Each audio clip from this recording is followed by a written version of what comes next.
நம்ம ஃபர்ஸ்ட் ஒரு வீடியோ போட்டிருப்போம். ஏன் வந்து ஒரு வீட்ல 2 மருமக இருக்கு. 2 மருமகள்ல ஏன் வந்து மாமியா வந்து ஒரு மருமகளவே தாங்குன்னு தாங்குது. அதாவது அந்த மருமக வேலை செஞ்சா மாமியாவுக்கு ரொம்ப கஷ்டமா இருக்கும்.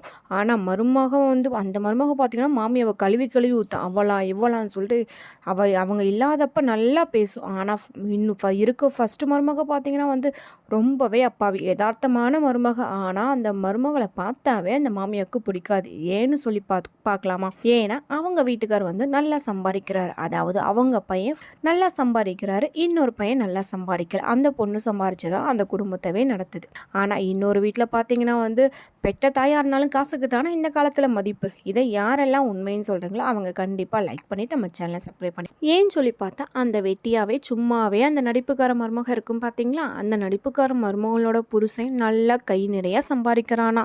பொண்டாட்டிய உட்கார வச்சுக்கிட்டு வேலைக்கு போக வேண்டாம் அப்படின்னு சொல்லிட்டு உட்கார வச்சுக்கிட்டே சாப்பாடு போடுறானா. ஆனால் இன்னொரு பையனோட அந்த பொண்டாட்டி ரொம்ப ஹார்ட் ஒர்க் பண்ணுற பொண்டாட்டி, ரொம்பவே வந்து யதார்த்தமாக பழகிற அந்த ஒய்ஃப் பார்த்தீங்கன்னா வந்து ரொம்ப கஷ்டப்பட்டாலுமே அவங்களுக்கு நல்ல பேர் கிடைக்கிறது இல்லை. ஏன்னா அவங்க ஒரு வாயாடின்னு சொல்லிடுறாங்க.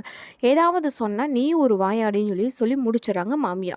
ஏன்னு கேட்டால் அந்த பையன் வந்து நல்லா சம்பாதிக்கிறது இல்லை. இதுதான் பெத்த தாயாக இருந்தாலும் பணத்துக்கு தானே இந்த காலத்தில் மதிப்பு. இதை யாரெல்லாம் உண்மைன்னு சொல்லுங்களோ அவங்க கண்டிப்பாக நம்ம வீடியோவுக்கு லைக் போட்டுக்கோங்க. நம்ம சேனலை சப்ஸ்கிரைப் பண்ணிக்கோங்க.